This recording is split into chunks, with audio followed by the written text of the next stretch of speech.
Sandeep, anything you want to ask?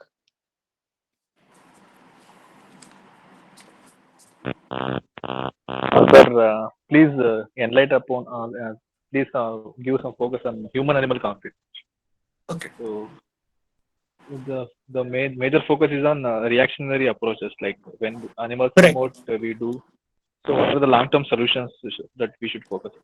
Okay. Thank you. Yep. Next is Shambhu. Please be quick so Yes, that sir. we can start the session Yes, sir. early. Sir, please shed some light on the technology usage in the forestry management. Okay. Uh, Okay. Atul,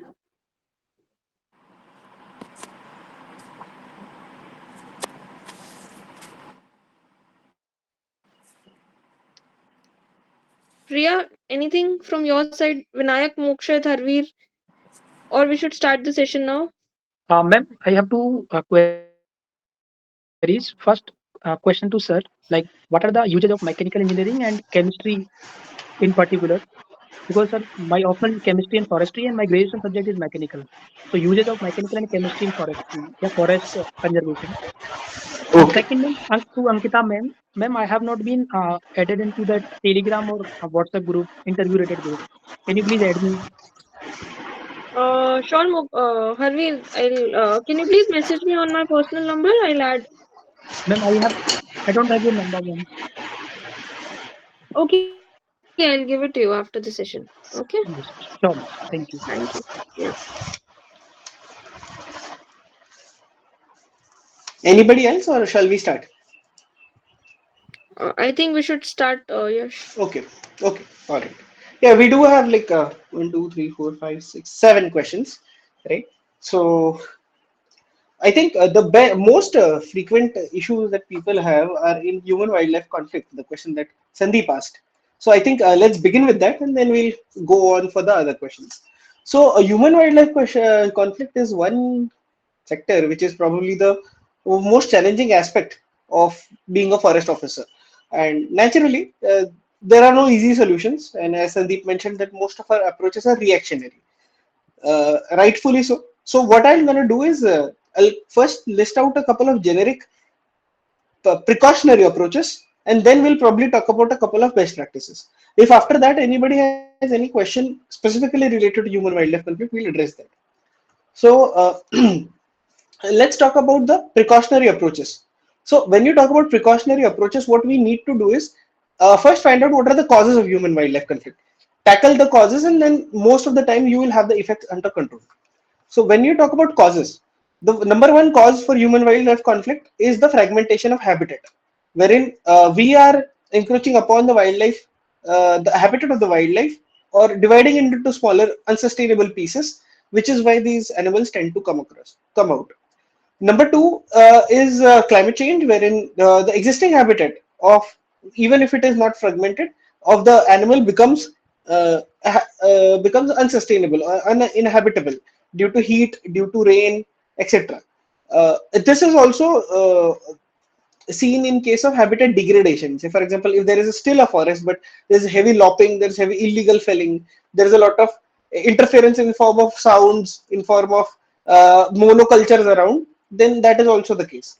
And another thing is that changing nature of Indian forests, along with anthropogenic pressures, what is happening is there are some disruptions in the food chain that we are seeing.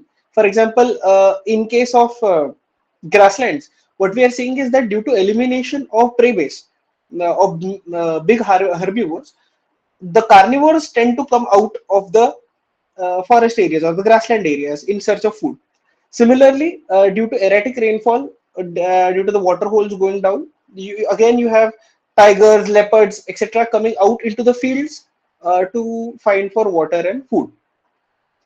And finally, when this was a last cause, that is when you are making the human habitations more favorable than the forests, even if the forests are completely fine by themselves. This happens when there is a lot of monoculture. This happens when there is a lot of cattle, a lot of dogs in the periphery of the forests, which are much more easy kills for the carnivores than say a sambar or a cheetal. And also along with monocultures, there are other things such as waste management. Dumps of wastes are very easy targets, because this is where the dogs and everything come. And since the dog comes, the leopard and the tiger comes behind it to the dump side, which of course leads to the conflict. So let's talk about precautionary approaches of what can be done. What happens is there are like 20, 30 things you can do, but in the interest of time, in interview, you will not be able to get it. So I'm going to tell you 10. You can pick and choose the most relevant ones depending on the question. Here, what is also important is that the animal with which the conflict happens will also determine the kind of approaches we will take, naturally so. So then I think the most important precautionary approach that is to be taken is to ensure the continuity of the forests. This can be done in a lot of ways. The number one thing is land diversion. Now, land diversion happens under, from legal perspective, under FRA and under FCA. These are the two single biggest reasons why land is, under which the land is diverted. Under FCA, that is the Forest Conservation Act, you will be diverting lands for development, largely development or commercial use. And under FRA, you will be doing that to uphold the livelihood of tribals, and to ensure that their and the OTFDs, and to ensure that their historic rights are restored for them. Now here, when you are awarding FCA or FRA land diversion awards, we need to be very conscious in ensuring the integrity of the forest. So here, FCA and FRA proposals must be looked at not just from legal perspective, that is whether the land can be given, or rather you should be see whether should the land be given, in basically meaning that you should not give away small pockets of land here and there, creating a mosaic of forest and non-forest areas within the territory. If land is to be given, it must be given at the peripheries, and consequent projects must be situated at the peripheries itself and not in the core. Effort should be made as much as possible to keep chunks of forest together and not cutting, not having anything cutting through it. Now here the biggest challenge that comes is linear infrastructure projects. Naturally, you'll have the layman thought would be that it is hardly 20 meters of road across, say, 20-30 kilometers of forests. It really shouldn't make that difference. But as students of forestry, we know that these are there is a lot of threat involved with this, with road kills, with fragmentation of habitats, with heavy noise disturbance, with vehicular pollution, with human presence, which all of which disturbs the animals, and then eventually leads to conflict. So FCA clearances, FRA clearances must be very mindful of the fact that pockets are not created, and rather if there are lands to be given, they should be done at the peripheries of it and not cutting through it. Linear infrastructure projects must be particularly seen in such a way that as much as possible, the roads alignments, road, railway or bridges must be kept out of the forest areas, even if it is at a marginally higher cost. If at all that road has to go through it, our effort should be to minimize the number of kilometers, the track through which the infrastructure project passes. This can be done by rerouting or by changing the nature of the project. If it is a, say, a 6-lane highway that is being proposed, you should as forest officers stick to your ground and say, vouch for 2 or 4-lane highways, especially if the need for this is not there. Just because the rest of the track outside the forest areas is, say, 6 lanes does not mean that you have to do so in the forest areas as well. What more can be done is, if at all the project has to go and it does go through the forest area, you should be trying to make sure that green infrastructure practices are practiced, wherein underpasses, overpasses are maximized. Along with that, speed controls should be there. Along with that, time controls should be there, and there should be regular patrols and checkposts that can actually control the movement of the vehicles through these roads. In Rishikesh, you can also see that there is a system of not allowing the vehicular traffic at night. In Periyar and in SMTR as well, it is in Tamil Nadu, you will find similar practices. We had gone to Kalakkad Muduntarai Tiger Reserve. Here what they had done is they had introduced a system of passes, Now, basically, what happens is at the start of the entry into the forests, you take a pass. Now, the moment you take the pass, you will have to reach the other side only after a certain amount of time. Say, for example, they'll say that you cannot reach the second checkpoint before 3 hours. Now, what that will do is that you are forced to regulate your speed. That there is no point in speeding up to 80 and then going and waiting at that checkpoint. So rather what you should do is that keep your speed say at 20, 30, 40, whatever is it, is sustainable so that your vehicle is moving constantly, not having to stop at the next checkpost. So this is one QR coded passes that they have had, which is a very successful model and which is a very new model, something that you can definitely mention in your interviews. So Rishikesh is there, SMTR, KMTR is there. Along with that, you can, as far as infrastructure is concerned, you can talk about Dehradun Delhi highway, where it is trying to be made into a green corridor, so that there are as many overpasses through the forest areas as possible. Even there is a demand for the Samruddhi Expressway that goes from Nagpur to Nashik to Mumbai to be made as much as possible into a green infrastructure project. That was about diverging. Now let's talk about other things. I'm going to be quick this time. So in precautionary, you should discourage monocultures as much as possible. And now it is much easier said than done, but what you can do is you can try and have an incentive system in the division wherein, say for example, sugarcane plantations. The farmer must be given a monetary incentive to not plant sugarcane, or and similarly for rice and wheat and so on. Number two is, now if one is what kind of plants not to have. The second would be what kind of plants to be had. Within the forest areas, you should try and have native plants, wherein you should have rohini trees. Rohinis are favorite foods of the elephant. They love rohini trees. Then you should have bamboo. Bamboo is something that is preferred by leopards and tigers. Not only because the vegetation is there, but they love to rest under the shade. And bamboo being very quickly growing, it is also something that regenerates very quickly. Then you should have for bears. Bears love to have a lot of big forest trees that they like to scratch their backs against, and also if there is resinous trees, they would like to scratch it and enjoy the meal. So these are some of the trees that you should have inside the forests, and ensure that monocultures of invasives or monocultures of foreign trees or monoculture in general should be avoided inside the forests as well. For example, if you come to Dehradun side, you will find a lot of monoculture of sal and eucalyptus. When you come to MP, you will find monoculture of teak. Eucalyptus, to be honest, is all pervasive. Through in Rajasthan and Gujarat, you have the Gando Bawal, which is your I'm unable to recall the name right now, but you have Gando Bawal as the tree, which is a monoculture throughout there, which was done in a bygone era when forestry was not that developed, and when the aim of forestry was different. But now monocultures must be phased out, both outside and inside of the forests. Then waste management is key, especially among villages. Villages tend to have poor waste management, and there is even waste dumps are not proper. So we should have try and have scientific management of waste. Within that, what you can have is ensure that there is segregation and biogas is created from the wet waste, while the dry waste is kept in one side, either incinerated or given to local authorities for processing. If possible, upcycling of the waste should also be done. Now, yeah, we talked about this. Of course, then there are psychological things that we can do and best practices among the people's behavior. For example, we should encourage them not to go out alone at night. There must be toilets that should be built so that kills during defecation are avoided. Even if people are to go alone at night, they must be encouraged to carry a stick with them, or they must be encouraged to carry a mobile phone where they are playing music loudly so that the animals can stay away from it. You should probably have street lights within the villages.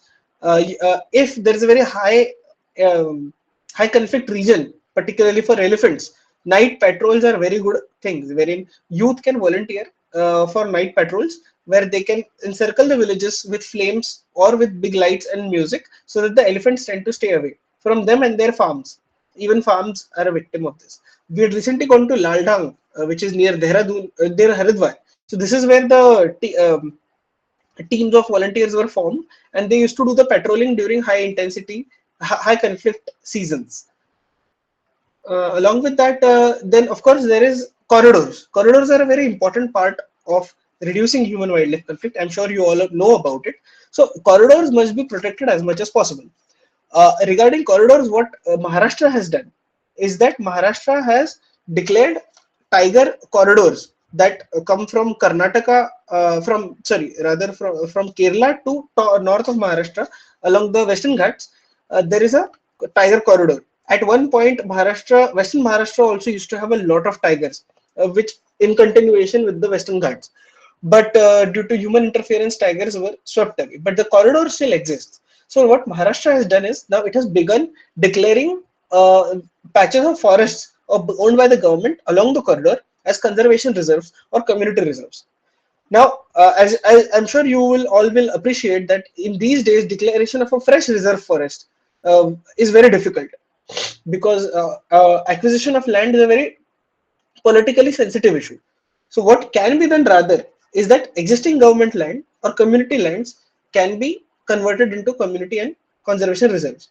While they may not have the same ecological integrity as forests, but they will still have protected land use and sustainable um, practices that will encourage tigers to use that corridor, tigers and leopards, so that they don't sway from here and there, and that good ecological patches of forests are connected with each other. The moment you do that, the tendency of animals to stray away from their corridors reduces significantly.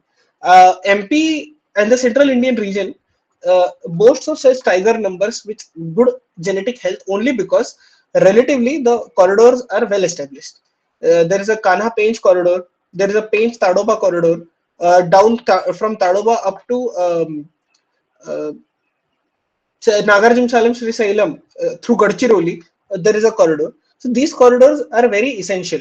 If these corridors are maintained using the right plantation, encouraging the right land use, then you will have a lot of good movement and which will reduce conflict significantly. Along with that, then there are certain best practices that we had seen.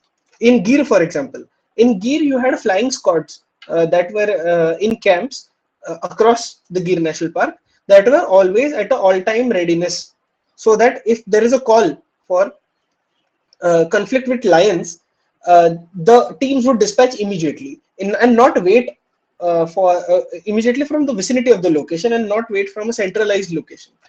Along with that, in Karnataka, regarding elephant conflict, we had heard of hanging solar fence concept, wherein not just your normal line barricades of solar fencing, they had also installed solar fences from electric poles. So there were hanging threads of live wires. What that does is that normally elephants, being very smart, can very easily break fences, and then they can move along into farmlands. But this hanging solar fence is a relatively new concept, and that is something the elephant is not able to break down, and hence it is a good concept that we saw. Along with that, there is a lot of good systems wherein citizens are alerted as to to the movement of herds and presence of animals. For example, in Kurg in Karnataka, you have a system wherein SMS alerts are given to the villagers and to the forest department and revenue department officials whenever a herd comes in the vicinity of a village. The moment that happens, along with the villagers, the departments are also alerted, and so they are asked not to go out into the fields or to avoid heading out during night or during high vulnerability time. The moment you minimize your interactions with the animals, be it by space or by time or by season, half of your human wildlife conflict reduces. So that is something that can be emulated. This is done in Kurg in Karnataka. So there is hanging solar fence. Along with that, in Assam and in Karnataka, you also have usage of bee sounds for so along with that you have bee sounds that are played in railways, so that the elephants are kept away from the railway lines while the railways are crossing. What that does, as you know, you are using natural tendencies of the elephant for your own gain. The elephants tend to stay away from bees. I think it's called Operation Bees or something. You should please check it out. Along with that, in Tadoba, you had AI wall concept, wherein what is done is that the entire area of Tadoba is geofenced. Now, whenever a tiger or a leopard or any other animal likely to cause conflict crosses this fence, using AI generated cameras, they are able to detect them. Now, the point is not to catch them and put them back. The point is to then track the animal, and that if it happens to venture into other human habitation, then that can be alerted. We should always ensure that as wildlife or forest wannabe officers, that we don't give radical solutions such as putting animals into cages the moment they step out of protected areas or forests. We know that is not a feasible idea for many reasons. So don't suggest this. Say, for example, in Tadoba e-wall initiative, if they go tend to head out, they must just be tracked. Similar thing happens in Kuno for cheetahs. For example, we know that cheetahs being very fast, they tend to cover territory quickly and then they tend to get out. For some time, the animal is just monitored. It is not immediately tranquilized and brought back. What happens is that they may come back to the forest themselves. And that is a much more sustainable way of ensuring that the cheetahs are healthy. If you're going to shoot a cheetah with a tranquilizer every time it goes out of the jungle or out of the national park, then you're not really making genetically or physiologically strong animals, because then they will just be glorified pets. So in Kuno also this is done. This is done by using a very vast network of surveillance mechanisms. In the initial, the main area, the core, there are many towers that are installed with very high resolution cameras. Now these cameras monitor all the cheetahs 24/7. The moment they head out of that high surveillance zone, they are tracked using a network of camera traps. If that cheetahs tend to go out of that area as well, then by that time anyway the park officials know that the cheetah is happening to go out, then a team of veterinarians, watchers and forest guards are is compiled, and the animal is monitored using a transponder and a radio collar from a distance. It is not disturbed until the animal is under danger or it poses a danger to something else. So this is one more way wherein you are what this is called is hands off, eyes on approach. So wherein you don't generally interfere with the animals until it is absolutely necessary to do so. I think I've covered majorly all the points. If I'm missing one here or two, I'm sure you will find the answers very easily on internet. What is more essential is trying to add these best practices into your answers. That will convey to the other person that yes, you are not just making theoretical arguments, and that you are actually quoting things that are already done in one or two places in India, and that then can be scaled. Sandeep, does that answer your question? It was a very long answer, I understand. I've tried to cover a lot of best practices. Yes, sir. I got it. Any other Sir, actually, specific you doubts? told Yes. you, what I have seen is in Nagarwala, sir, the elephants are moving out because of lack of fiber yielding species. The trees which are fiber rich, the population is decreasing. So they are coming out of the tiger reserve and they are going to banana plantation, not for eating Correct. bananas but for eating the tree. Yes. Right. So in this case, Rohini is one plant one tree that must be encouraged to be planted inside Nagaroli. And of course, the invasive such as lantana camera or your Parthenium or your Agoritum hostorium must be tried to be eliminated as much as possible, so that elephant friendly or any herbivore friendly species grow there. So this is done. Now that we are on that topic, I'll also mention this thing regarding invasives management. Um, so invasive, as you know, are a very major issue in Indian forests. And Indian forests, despite the increasing forest cover, are rapidly deteriorating in health. One of the greatest indicators of this is the rapid spread of invasives. Where do we see invasives? Number one, in highly disturbed areas. Now, what is highly disturbed areas? You have roadsides, you have agricultural fields, you have forest fire areas, you have shifting agriculture areas, or heavily grazed grounds. These are areas where you have immense growth of invasives, and then once they have a foothold in that region, then they tend to grow out. A couple of things that do encourage invasives is leaving the ground open without intensive management after a anthropogenic disturbance is seen. For example, after a fire, particularly if it is a human-induced one, or if a infrastructure project causes felling of trees, if the ground is just laid bare open, then in vicinity of a high human disturbance area, these invasives will take root.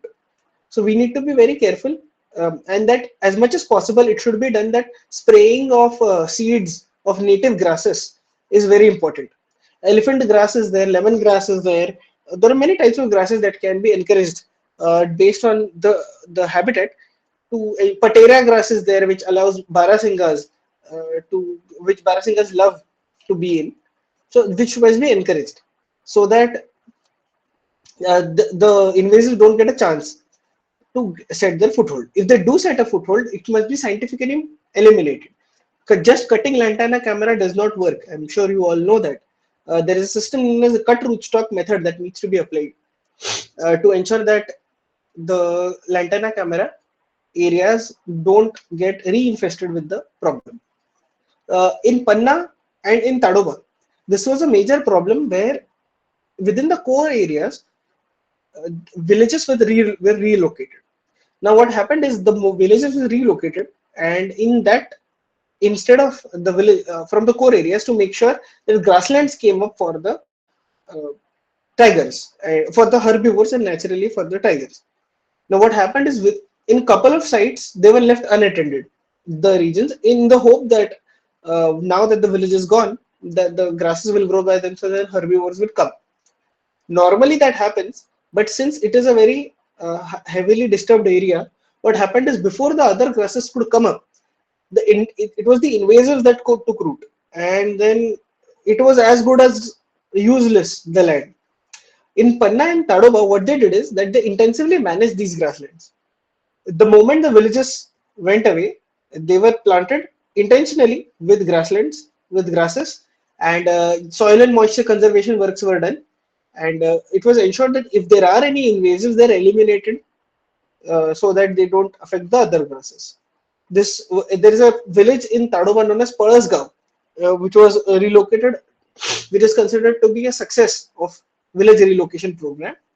So this village being relocated really helped the herbivore numbers to go up, and then ultimately tiger numbers also went up. Wherein first a mother came there, and then it gave its litter, and now today that same village is Palasgaon is now home to, if I'm not wrong, five. It's a territory for 5 tigresses and 1 tiger. So you can see that invasives also need to be managed properly.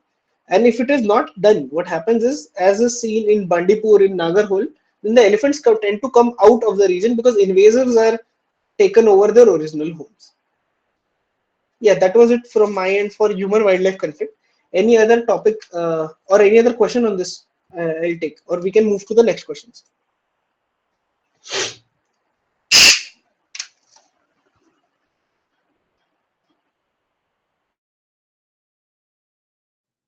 Hello, sir. Hello. Hello. Yes. Please go ahead. Sir, the translocation success rate is just 20%, they say.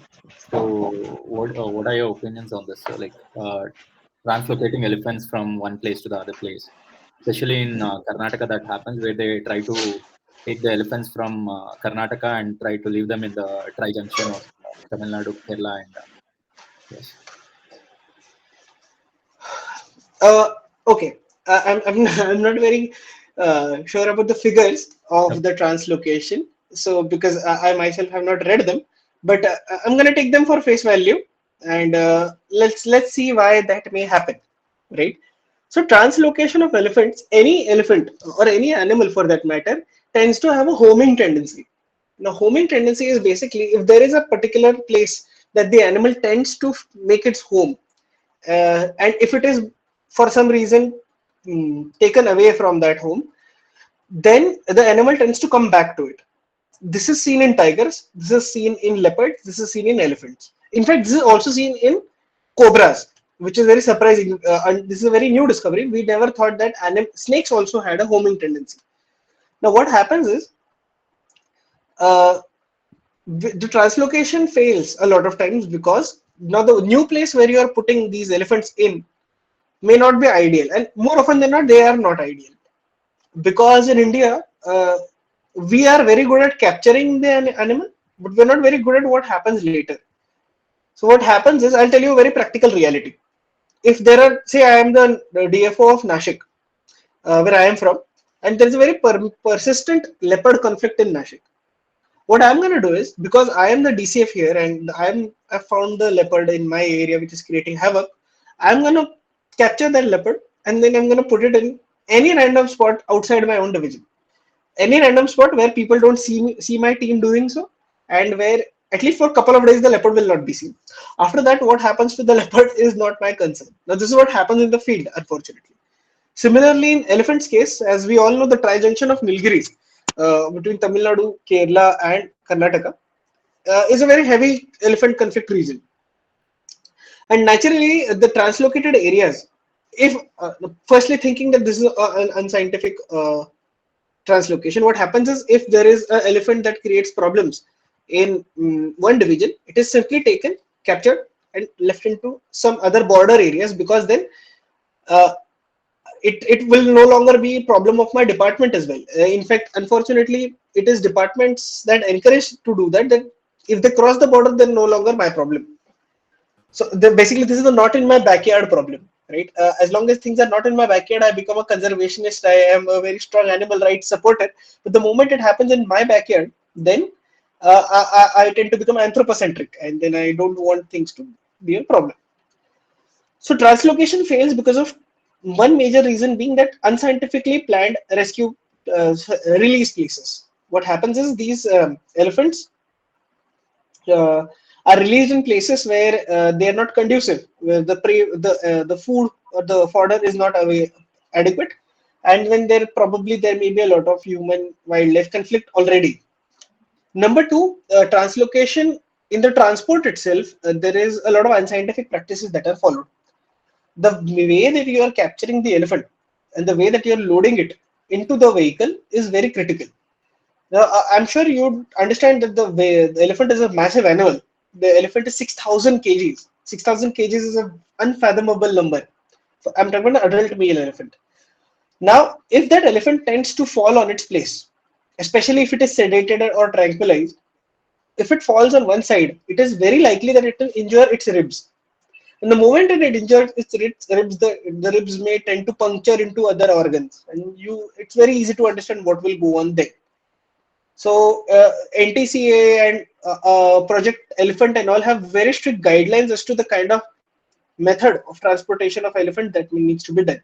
What kind of tranquilizers or what kind of drugs need to be used to sedate the elephant. There are also standing tranquilizers, wherein if you shoot the tranquilizer on or the immobilizer on the animal, the elephant does not fall.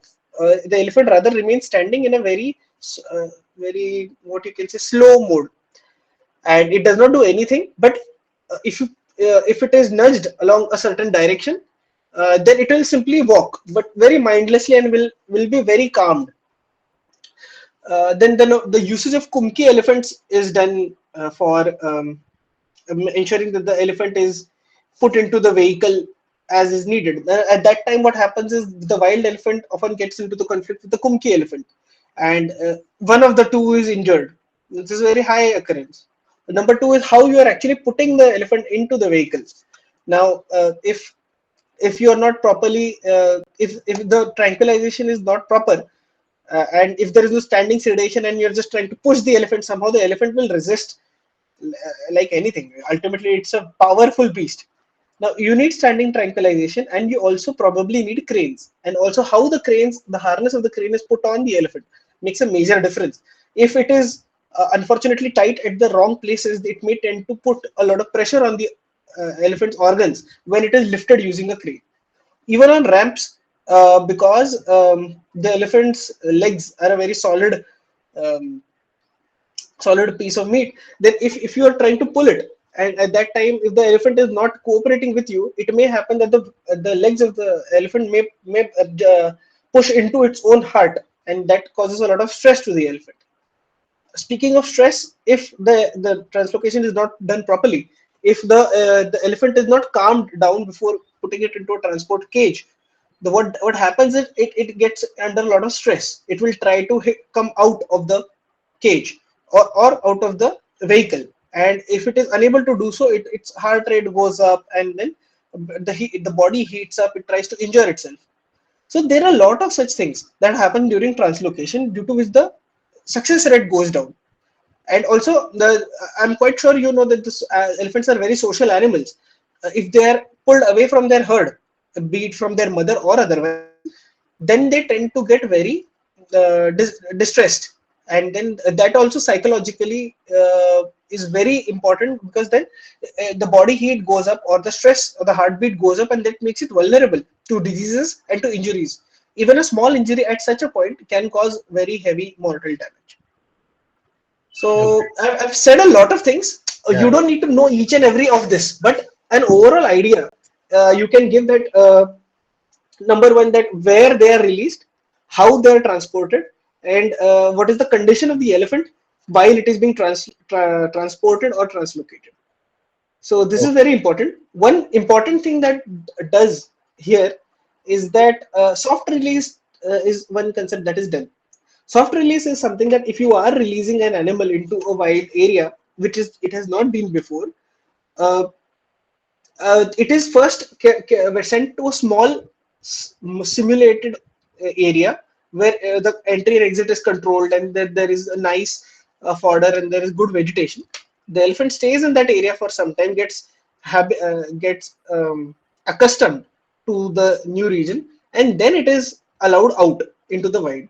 So the stress that the elephants have, and this is done for all animals. This is done for red pandas, this is done for snow leopards, this is done for tigers, this is done everywhere.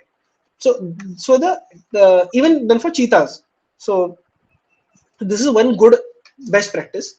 Number two, where you are releasing it, you should not release the elephant or any other animal very far away from its home, because then it will be stressed and it will not be able to find out where it is. It will not know where the water is, where the fodder is. It will maybe unfamiliar with the flora and fauna of that region, and also with the climatic conditions. So this is one thing that can be done. Number three, you should not release injured, sick, or orphan uh, animals into the wild all by themselves, especially if they are not in a good condition. In such a situation, rescue rehabilitation centers are used, where first they are seeing if within a one or 2 days they can be cured. If they can be done so, that's fine. But after 1 or 2 days, then the animals, since they have been human imprinted and they become dependent, then they need to be kept in a rescue rehabilitation center or in a zoo. So these are some of the things that you can say. Yeah, thank you. Thank you so much, sir. Any other questions on this topic, or shall we move ahead?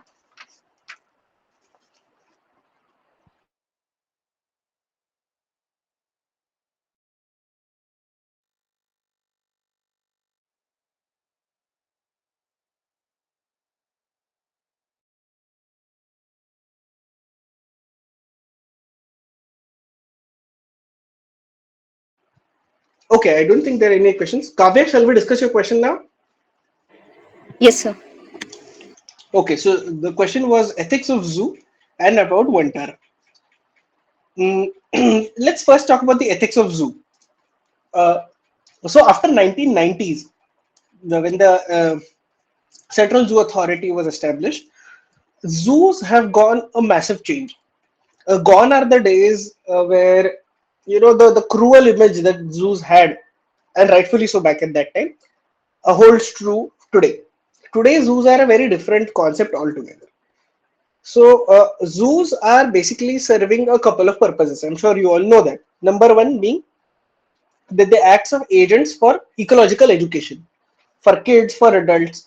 When you go there, you see the animals. Not only do you identify or relate to the animals, but you become slowly with each visit, you become a wildlife supporter because you tend to empathize with the animals.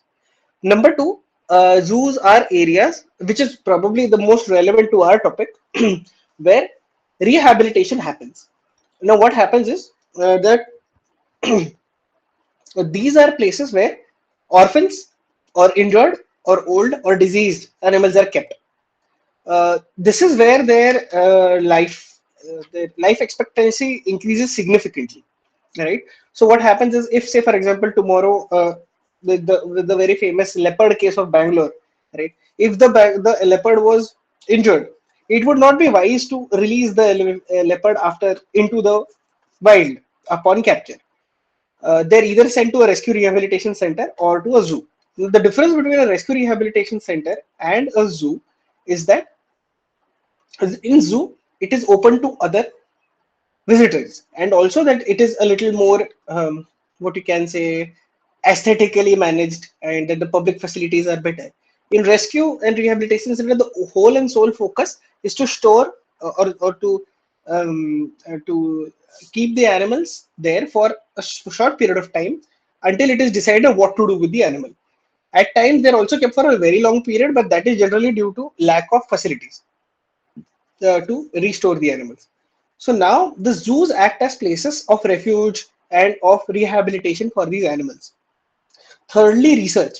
Now it is very important that research on animals takes place for medical science perspective, for our own health perspective, for the animal health perspective, for ensuring that we understand the ecology so that we can also manage these same animals in the wild areas, and also to ensure that to uncover facts that we did not know absolutely at all.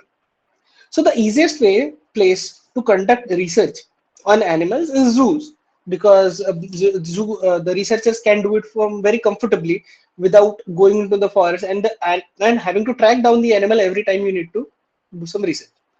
So a lot of research happens. For example, in Darjeeling Zoo, you can note this down. So Darjeeling Zoo is one of the top-rated zoos in the management effectiveness and assessment rankings of MOFCC when it comes to smaller zoos. So Darjeeling Zoo is very famous for conducting research on red pandas, on snow leopards, and on a couple of more species which has never been done before. Some of the research that is being done in Darjeeling Zoo and its affiliates is done for the first time on that animal in any form. So Markhor is one animal which had been never been studied before scientifically. And Darjeeling Zoo is one place where this is happening. So just give me 1 second.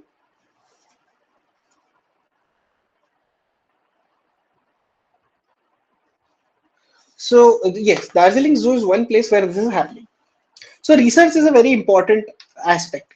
And then finally, they also act as the places where animals can be managed, wherein if there is an excess of any animal in one place, or if there is an animal that needs to be kept at one place for a very short amount of time before uh, it is transferred somewhere else, zoos act as effective stops.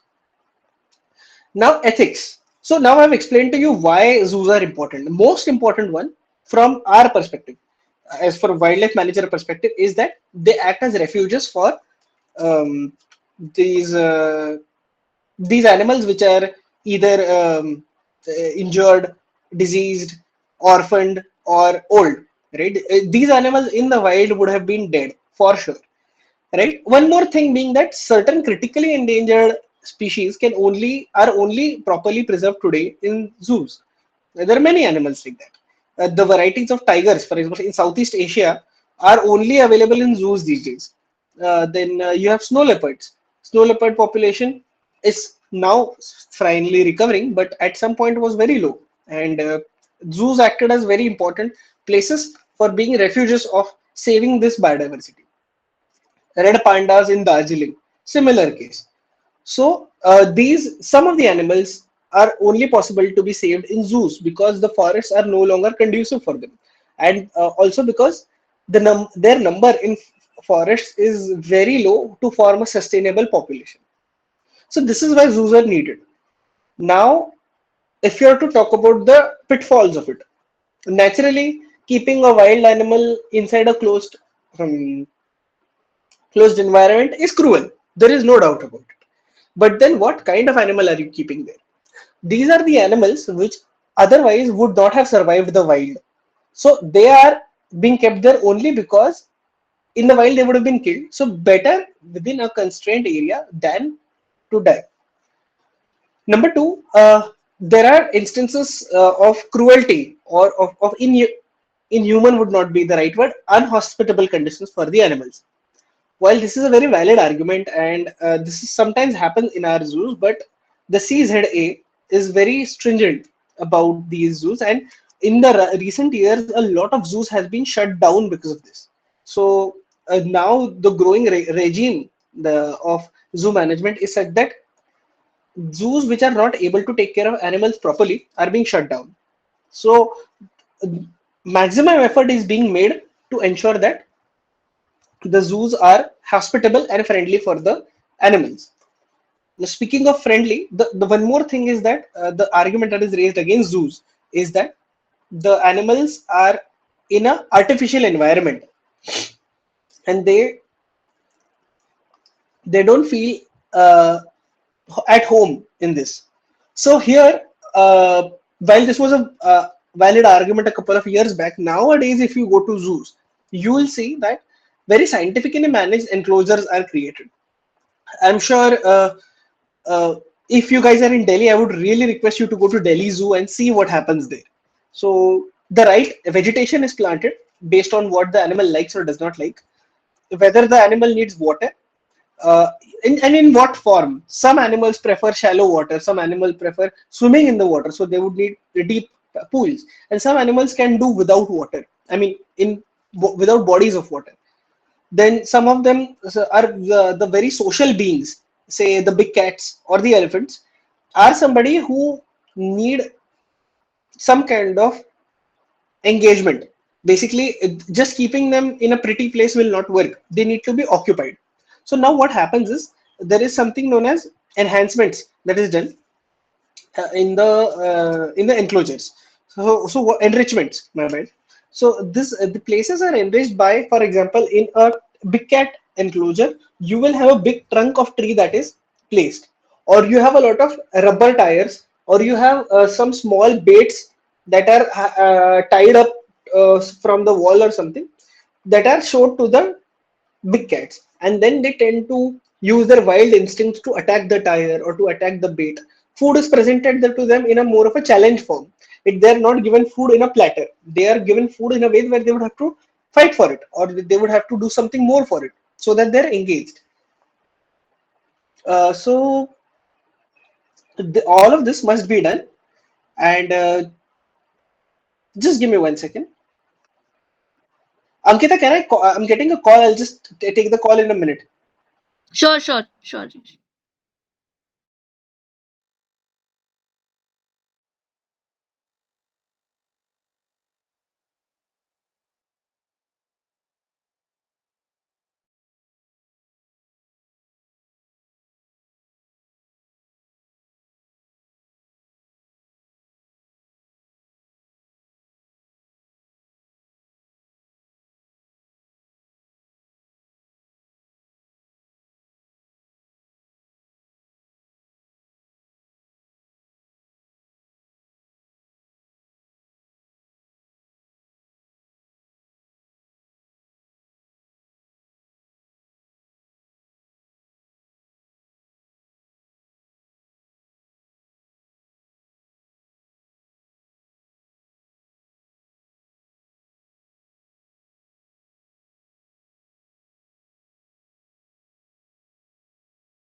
Ankita, can you hear me? Yes, yes, Okay. So sorry, I you're had a audible. very important call that was coming. I had to take it. So yes, so we were at zoo. So I understand we are in a very time shortage. So I'm gonna be a little quick. So yeah, so we were talking about the pitfall, that the criticisms that the zoos were facing. So the format that I was trying to take was that one criticism, and then what was the justification for it, or what is being done about it. So one very common criticism that is given is that the artificial environment that is kept, the animals are kept in. Now, nowadays, there is a very strict guidelines by CZA on zoo management and zoo education. So, there are very strict protocols as to what kind of things you should have in each enclosure, what are the minimum facilities that you should be having before you can host a certain type of animal. For example, uh, as you can imagine, that big cats and elephants are something which have a lot of requirements, and they're also posing a lot of threats, and they themselves face a lot of threats. So there's a phase-wise recognition of zoos that is done, wherein first you're allowed to have only birds and very small animals. Then you're allowed to have herbivores and snakes, and then finally you're allowed to have the big cats and elephants and stuff like that. So, and during each phase, you need to be accredited with the CZA. There is an inspection team that comes to you, and they not only do they inspect it, they also give you rankings and scores. So you're supposed to pass the scores before you're allowed to house animals of a certain type. So in case of big cats, for example, there are very stringent rules. And also regarding the artificial environment that happens, zoos tend to follow these days something known as a emergent technique. What the emergent technique does is that basically, as much as possible, the home environment of that animal is created, and in it is made in the enclosure is made in such a way that the animals will more often than not be able to see the visitors, while you can see it. So what happens is, in such a case, either a moat is created between the enclosure and the visitor gallery, or a glass frame with one side view is installed, or there is a watchtower or a very the vantage point from which you can see the animal but the animal can't see you. What that does is that human interference or human interface is minimized, and all around the enclosure friendly trees are planted so that the animal does not feel that it is in an artificial environment. Even if there are walls around the enclosure, the walls are lined with bamboo, or they are lined with fast growing trees, so that it sees minimum of artificial environment. So emergent technique is something that you should keep in mind. Answers like this will actually differentiate you from the normal people. Where is this zoo that I was talking about? Relatively quite good. Darjeeling Zoo is really good. Now this emergent technique is by by by large being practiced in Thrissur Zoo as well. So we had gone to Kerala, where in Thrissur this was being built. The zoo is not operational yet, but this emergent technique is being talked about right from the project report of that zoo. It is a new zoo, so they are very much um, very much into this idea, and I think the architect's name is John Coe. I'll just share the link with you.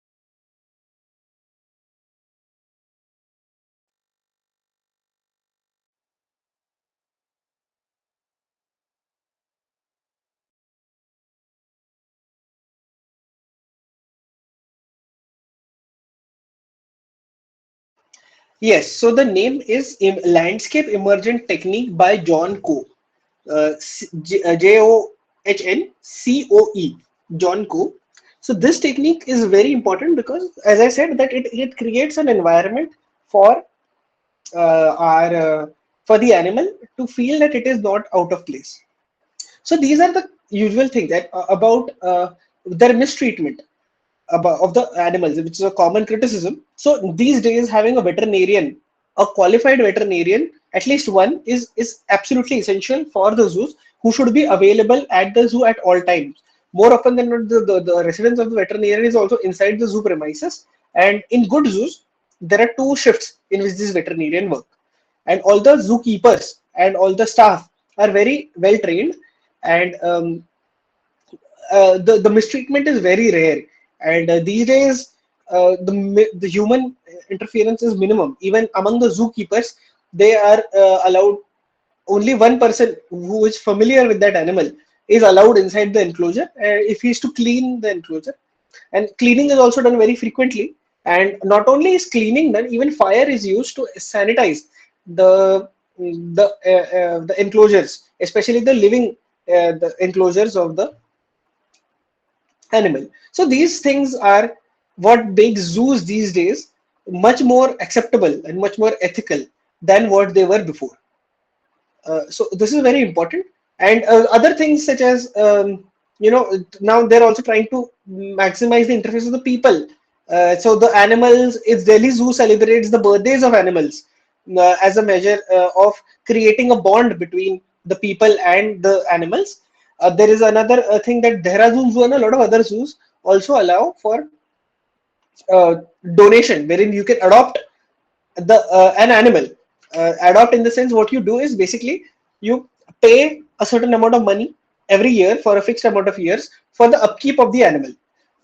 Not only does it help zoos in ensuring that there are adequate funds available for these animals, but also it creates a bond between the person and the animal. Now that same person is much more likely to be supporting of animal rights causes or of wildlife causes than a normal visitor who's just coming to the zoos. Along with that, what zoos are doing these days is, so there are two type of visitors. One is just one who's coming here to make merry, just look at the animals and just take their kids along, show them and something.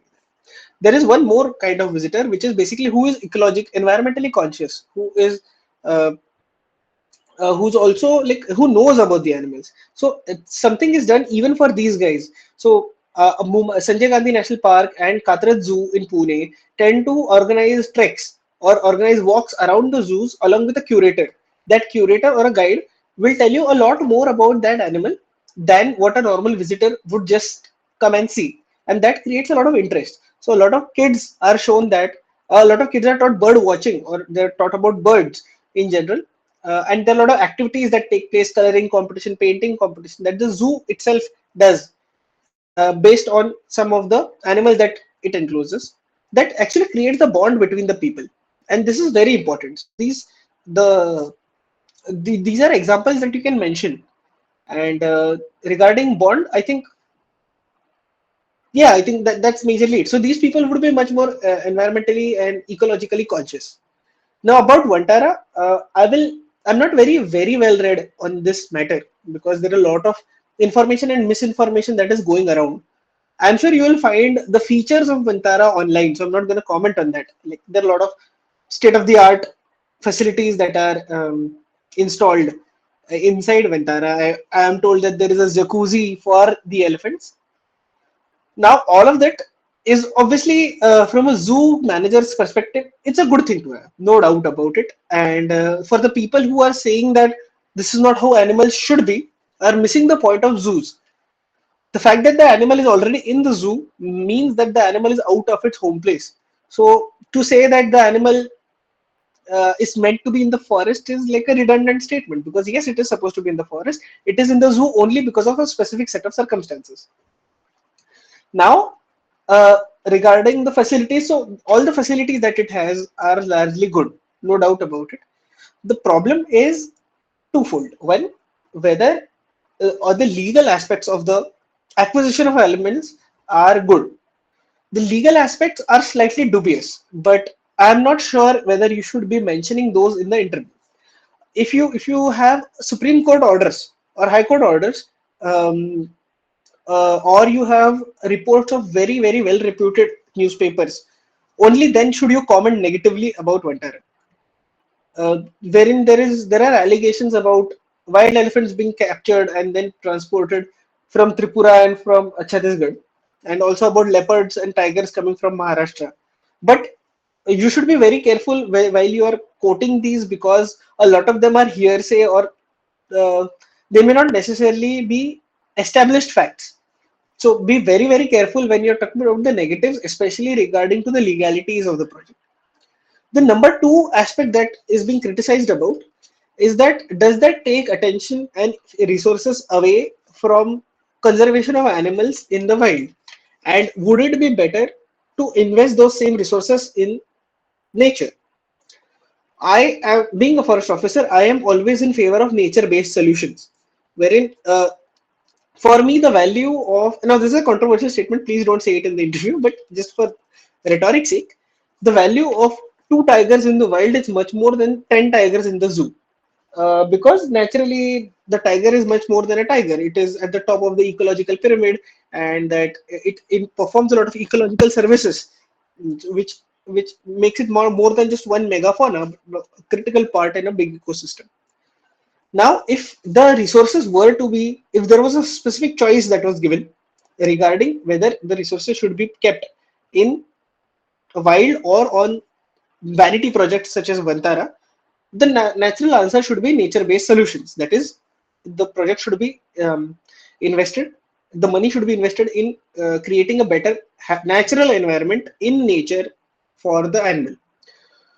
How can it be done? You can ensure afforestation drives, you can restore degraded ecosystems, you can reintroduce animals naturally into areas wherever they were once found. For example, cheetah in Kuno, or recently there were one tigresses that was reintroduced into Navegaon Nagzira Tiger Reserve from Taduba. These are things that can be done. You can also ensure habitat improvement. For example, if you have crocodiles, now crocodiles tend to bask in the sun. Gadials and muggers, they tend to bask in the sun. Now you should ensure that the river banks along which they are basking are protected from human interference.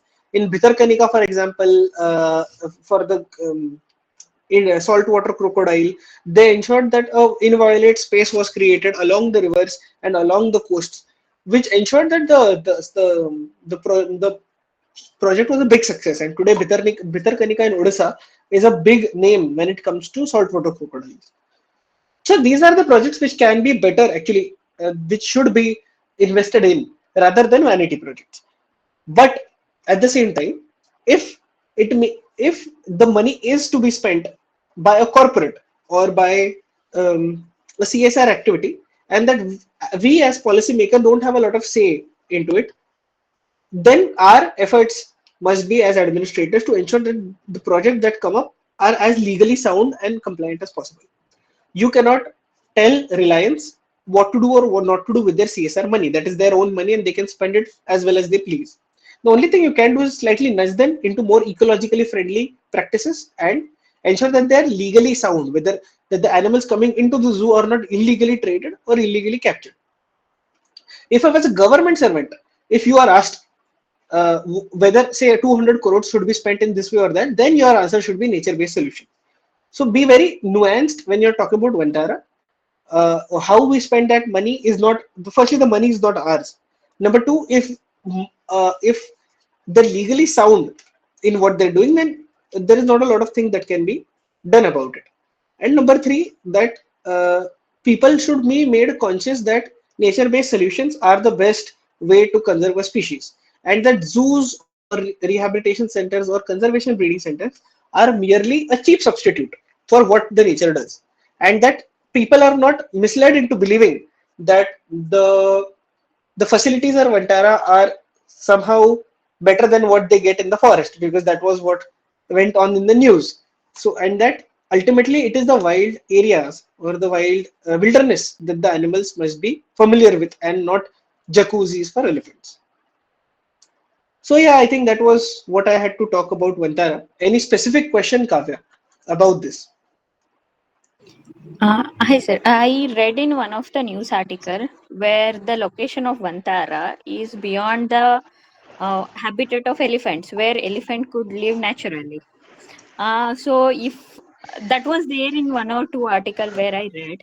So if that kind of question comes, I think in one of the mock they asked one or other person. So that then like how could we? Is it the true that Right. it is beyond that? I'm not 100% sure if it is the case, right? But yes, right now in Rajasthan, Gujarat, and Maharashtra, you don't really have a lot of, and Madhya Pradesh. So basically the vicinity of the Vantara area, you don't have a lot of elephants. So currently, at least, that area is not the natural habitat of the elephant. But whether it can be made into a natural habitat is an entirely different set of questions. Now, when it comes to elephants inside Vantara, now to be honest, it is a zoo. It is not a national park or a forest where the question of natural habitat comes. When you talk about zoos, you are actually recreating the natural habitat of that specific animal in that place.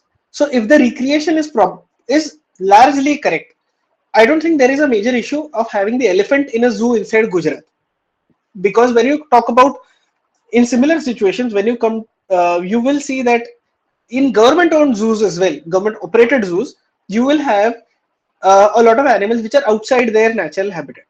You will have many exotic animals. Say, for example, in Kevadia in Gujarat, there's a very big zoo that is coming up, and it is actually part of it is also open to people, and it's a very good zoo. So there's an aviary of exotic species. It's a walk-through aviary, and it's a very nice thing. I would really suggest you, both as a tourist and as a forest to,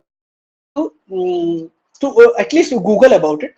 If not a YouTube video, or if you are by any chance living close by, that nothing better than that. To just go and see that. Now they have brought a lot of exotic birds, and they've created a very massive aviary which is closed and which you can walk through. There are many birds that are thriving quite well in this environment, and there are giraffes, there are marmots, there are many other species which you will not find in other in the natural environment near Kevadia. But does that mean that it is wrong? No. Why? Because the habitat is tried to be as close to their natural home as possible. Now, here two things are important. No matter how good the habitat is, it can never recreate a good pristine natural ecosystem. But uh, since these animals are the ones, we should also understand where these animals are coming from. Now, when you have an elephant in a zoo, in a alien territory, legally it is only possible if we are trading that, if we are getting that animal in a trade with another zoo. Say, for example, if there is a zoo in Mumbai, or this is the there is a zoo in Mumbai. I'm not able to remember the name of it. So that zoo can trade with Kevadia, an animal. Say, for example, the Kevadia zoo has a lot of leopards, and the Mumbai zoo doesn't. Then instead of the leopards, it can trade an elephant, or sometimes it can even loan an animal to it. Say, for example, a new zoo is naturally not expected to have any animals. So where do the animals come there? From zoos. Now, loan from zoos. Now that is all great and fine. But if you are capturing an elephant or an exotic animal from its natural territory and then putting up in the zoo, then that is an issue, and that is cruel. So that is not what must happen. If an elephant is sourced ethically, say from another zoo, then it being in its natural home or not is not really a problem, because it was not in its natural home in the first place. So now here, as long as the conditions are good, the elephant being in that area is not a problem. Thank you, sir. Does that answer your question? Yes, sir. Okay. Now, any other question regarding to zoos by anybody else? Okay. Now we'll quickly go to the next. Nishant had a question. Is Nishant still on the call? Yes, sir. Okay. You had a question regarding current affairs relevance. Now, current affairs relevance is important, but not all pervasive, wherein you are expected to know the basic details about non-forestry things that are going on around us. But uh, if they ask you an obscure question of current affairs, of non-forestry current affairs, it's perfectly fine to say I don't know. Now these questions should not be such that you're expected to know. For example, regarding elections, if they're asking you some legal aspect about election, that is something you're expected to know, because currently we are in the election season. but a very obscure international relations or an economics fact, then you can say, sir, I don't know, or that you would need to read more about it. It's perfectly fine to say so. So if you are to strategize as to, if you are, say, for example, short of time and you need to decide what to lay your focus on, it's fine to keep it on the third place. The first being the static part of the questions, basically the frequently asked question that you need to prepare. Second being the current affairs of environment and forestry. And the third should be current affairs. Okay, sir. And the fourth then ultimately should be HR based questions, basically which are asked like, why do you want to become an officer, or where do you see yourself in 5 years, and stuff like that. This should be the priority. Fine, sir. Fine. Is that enough? Yes. Okay. I think there was, if I'm not wrong, Shambhu, who had talked about usage of technology. Do we still have him on the call? I don't think so. Okay, then we can skip this question. If anybody else also has the similar question, please just switch on your mic and we can discuss that. The next question was by Harveer regarding use of mechanical engineering and of use of chemistry. About chemistry, I am perhaps not the right person to talk about this because I really don't have a lot of chemistry background. And to be honest, chemistry is not a subject that is very actively used as a forest officer. I can give you a broad science-based answer, and I'll give you a specific answer on mechanical engineering. Now, for mechanical engineering, your answer must be phased in two ways, framed in two ways. First, as specifically as mechanical engineering. Being a mechanical engineer, you are tend to be good with a couple of subjects such as automobiles, such as fluid mechanics, and regarding structure of materials and strength of materials. So these subjects are somewhat used in forestry. That can be a good thing for us to apply. Say in automobile, for example, as a forest officer, often you will be faced with the question of what kind of vehicles that uh, must be given to our staff. And that is a very pertinent question because there are a lot of options, and there each of the state has very different kind of terrain and different kind of economic conditions. So naturally, the question of vehicles is not a very easy one to solve. Some vehicles have, some states have Boleros for their frontline staff. Some have Isuzus. Some, one or two even have Thar, which is a very surprising pick. Then there's a lot of such vehicles. Campers are there. So to make the right choice, to balance between the various competing demands on the vehicles, the use of mechanical engineering knowledge would be very important, wherein you would understand how the vehicle would work in uh, a particular set of circumstances, whether it is a hilly terrain, it is a rugged terrain, whether there is a lot of undulation, what kind of clearance is minimum clearance is necessary for that vehicle, what is the economy that of that vehicle, etc. Number two, there is also the increasing relevance of electric vehicles in forestry. The Tadoba, if I'm not wrong, became the first place in India to introduce electric vehicle based safaris. I'm sure you all know that electric vehicle comes with its own set of problems. So, as a mechanical engineer, you are probably better placed than a generalist to make such decisions whether such vehicles should be allowed in the safaris. Apart from that, regarding fluid dynamics and heat transfer, these two subjects can be used in two things. Number one, firstly, fluid dynamics can be used in, sorry, fluid mechanics can be used in uh, soil moisture conservation works ka planning. Now, as a forest officer, you are expected to plan and look over the building, the maintenance, and the demolition of soil moisture conservation works. This include bunds, check dams, um, and a lot of very small SMC structures that are created across the forest. Now, if you are to actually gauge whether your interventions helped, a good knowledge of fluid mechanics is important. For example, whether while rejuvenating a river, which is done in, say, Uttarakhand, a Hayal river is recently rejuvenated, wherein the springs were treated properly, and then that led to increased flow in the river, and a dead river was revived. Now, whether to actually find whether a dead river is revived, you need documentation. That documentation would require you to measure flow of water, or to measure the velocity of water through the rivers across seasons and across years. A knowledge of mechanical engineering and fluid dynamics would actually help in this. Now, then a second set of questions, the second part of the question can be answered as a general engineer, and this answer holds true for all engineers, irrespective of their discipline. Number one is that a lot of forestry involves a lot of scientific principles, mathematics, uh, for their scientific management.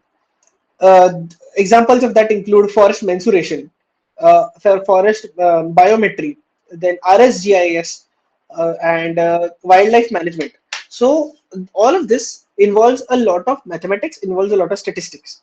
As an engineer, you would be much better and much better place to understand and comfortable with these topics than perhaps a student who has not studied mathematics as much would be. You would be very easy with making statistics, using statistics into your daily work. For example, in enumeration of the tree cover or the forest cover, what is done is sample plots are laid down across the forest, very small. Generally, zero point 0.1 hectare plots are laid. Then you decide the sampling intensity, and then you decide how measuring number of trees or number of shrubs in a small sample plot is going to be a measure of the whole area. Wherein, say, in 10 sample plots of zero point 0.1 hectare, can you actually estimate the number of trees in 100 hectares? So this is something that needs to be done very well, and this is a very critical practice in preparation of the Indian State of Forest report, or in preparation of the working plans. So as an engineer, you would be much better placed with statistics and mathematics. Also, a lot of concepts such as the D-Leucart's law, or about the trigonometric derivations of the formulas that are used in forest mensuration are something that an engineer may understand much better. Then logical application, logical problem solving is a very important skill set that engineers have. That they tend to be much more methodical and systematic in their problem solving tendencies. Then one more thing that engineers are good at is use of technology and their familiarity with technology while implementing solutions. So certain solutions that can be developed in-house would be done much better under supervision of an engineer officer than not. For example, there is Ram Mohan sir in Gir. So he is an engineer, and under him, Gir was able to create an application called Simba, which was created for maintaining the database of all the lions, and also for identifying lions from just pictures. So from camera traps and everything. This was facilitated because sir is an engineer, and this is not to say that non-engineer officers will not be able to do. By all means, they will be, but it will be much easier if the officer himself was comfortable with the technology. Now, what happens is, where this is used is that if your staff, or if the contractor, or if a third party who you have given the work to is the expert on this topic, at least your knowledge of technology will ensure that they are not able to fool you, or they are not able to take you for a ride. You are at least aware about aspects of that technology, so that you are not completely fooled into approving a certain project worth a lot of money for the wrong cause.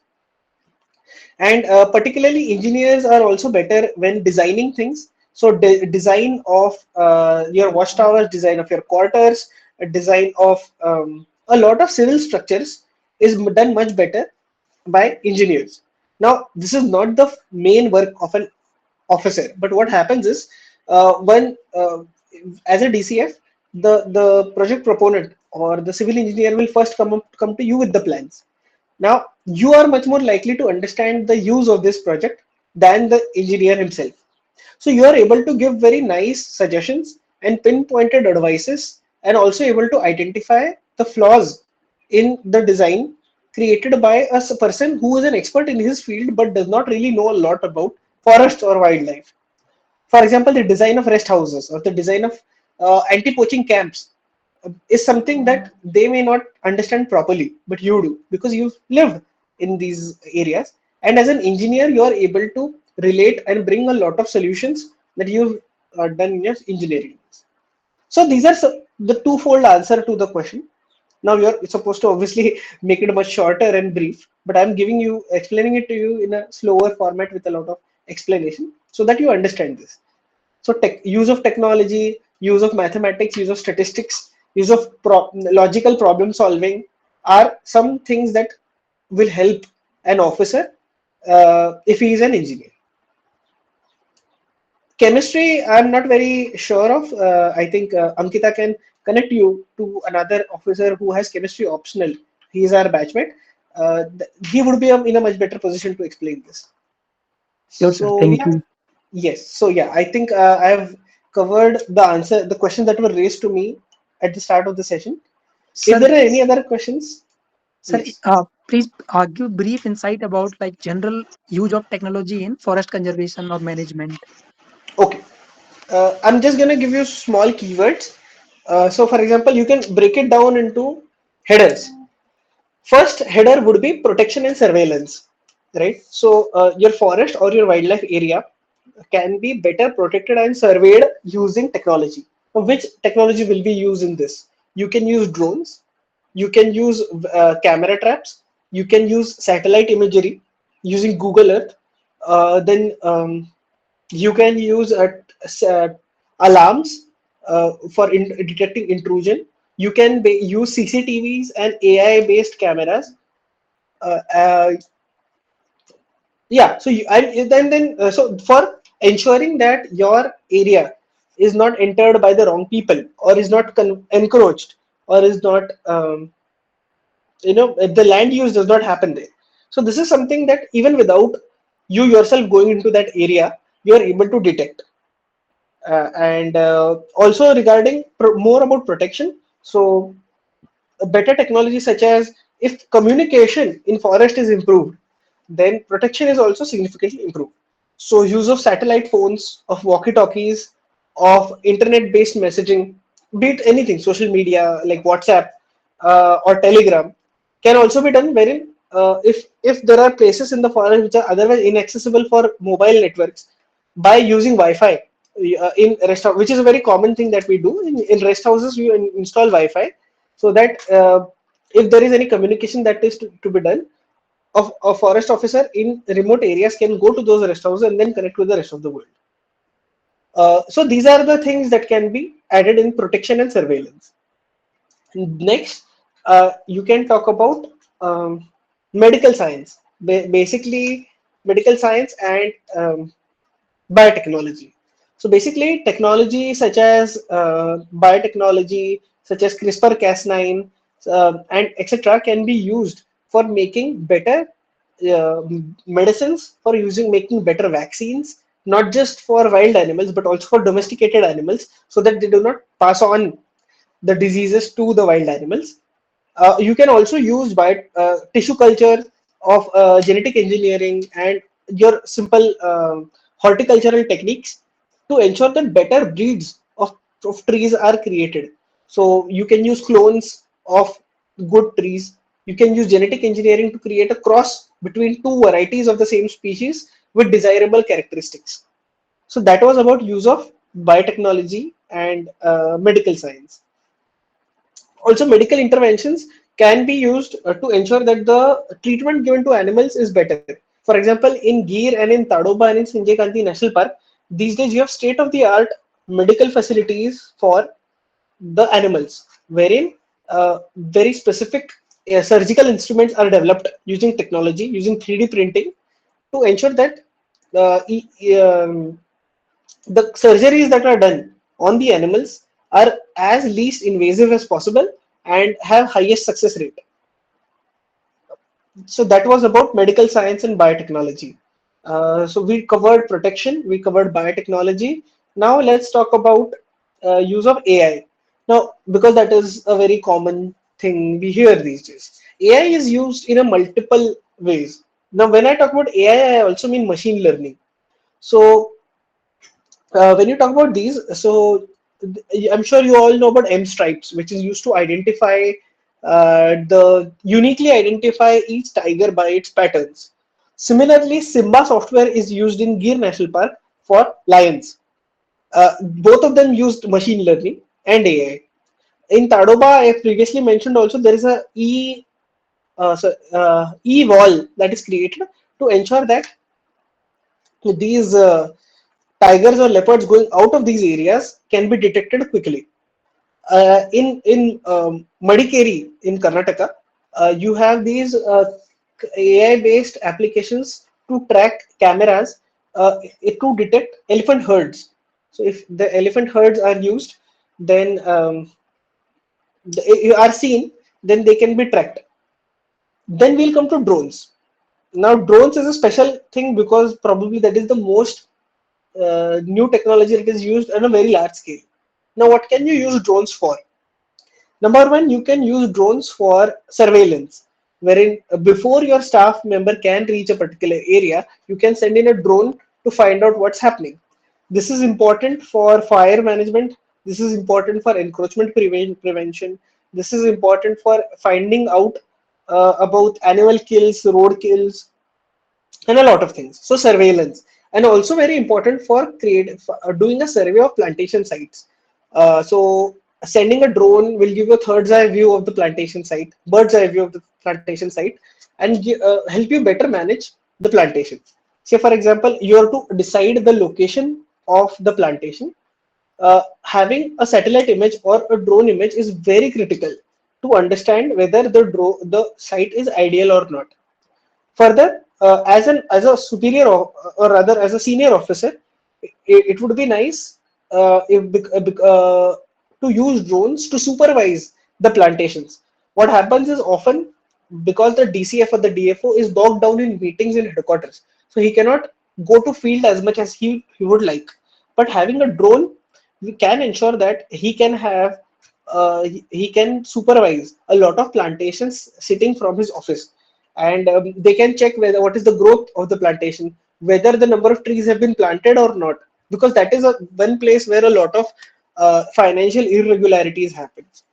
Then drone is also used for tracking of animals. So thermal imaging is used to especially during night to track herds of elephants, track animals that are probably venturing out into habitations. Drones are also these days used for aerial seeding, wherein in remote and inaccessible terrains, you'd use drone to aerially spray seed balls into an area. So then there are new age applications that are being developed. For example, a drone is used to uh, distinguish forest fire. Although this is a very developing technology and it is not very successful right now, but I'm sure in some days we will be having drones that are very capable of doing so. So uses of drones. Then you can come to fire. The fire management, along with your traditional silvicultural practices such as fire lines and blowing of trees and then beating the fire using your the big branches or twigs. These days you have a couple of other solutions as well. So first is the alerts. FSI has a very nice system of fire alerts wherein within minutes the concerned officer will get an idea about the location of each fire that is taking place. He will not only will he get it, his seniors will also be given the alert. And if various categories are built in this, if a big fire is persisting for 24 hours, a show cause notice is issued against the DFO. If it is persisting for more than 2 days, then a show cause notice is issued against the CCF.